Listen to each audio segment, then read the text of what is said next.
ಕೇಂದ್ರದ ಮಂತ್ರಿಗಿರಿ. ಜನರ ನಿರೀಕ್ಷೆ ಸಹಜ. ದಿಲ್ಲಿಯಲ್ಲಿ ಡಾಕ್ಟರ್ ಮಂಜುನಾಥ್.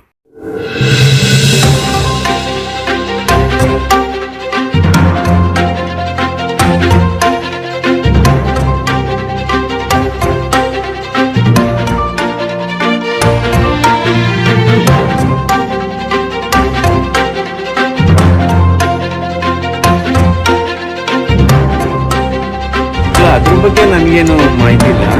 ಯಾಕೆಂದರೆ ನಾನು ನಿಮ್ಗೆ ಗೊತ್ತಿದ್ದಾಗೆ ಕಳೆದ 35-40 ವರ್ಷ ದೀರ್ಘಕಾಲ ನಾನು ಹೃದ್ರೋಗ ಕ್ಷೇತ್ರದಲ್ಲಿ, ವೈದ್ಯಕೀಯ ಕ್ಷೇತ್ರದಲ್ಲಿ ಸೇವೆಯನ್ನು ಸಲ್ಲಿಸಿ, ಅದರಲ್ಲೂ 18 ವರ್ಷ ನಾನು ನಮ್ಮ ಭಾರತ ದೇಶದ ಅತಿ ದೊಡ್ಡ ಹೃದ್ರೋಗ ಆಸ್ಪತ್ರೆಯ ನಿರ್ವಹಣೆ ಮಾಡಿದಂಥ 18 ವರ್ಷದ ದೀರ್ಘಾವಧಿ ಅನುಭವ ಇದೆ.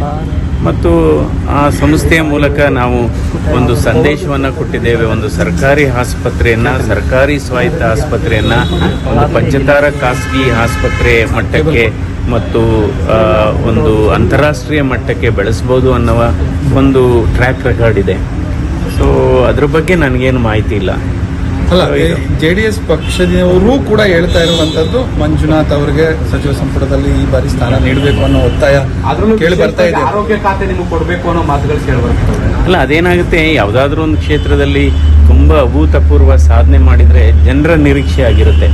ಸೊ ಅಂದರೆ ಆ ಕ್ಷೇತ್ರದಲ್ಲಿ ಅವರಿಗೆ ತುಂಬ ಅನುಭವ ಇದೆ, ಒಂದು ಸುಧಾರಣೆ ತಂದಿದ್ದಾರೆ, ಒಂದು ರಿಫಾರ್ಮ್ಸ್ ಆಗಿದೆ, ಸೊ ಅನ್ನುವ ನಿರೀಕ್ಷೆಗಳು ಇರುತ್ತೆ.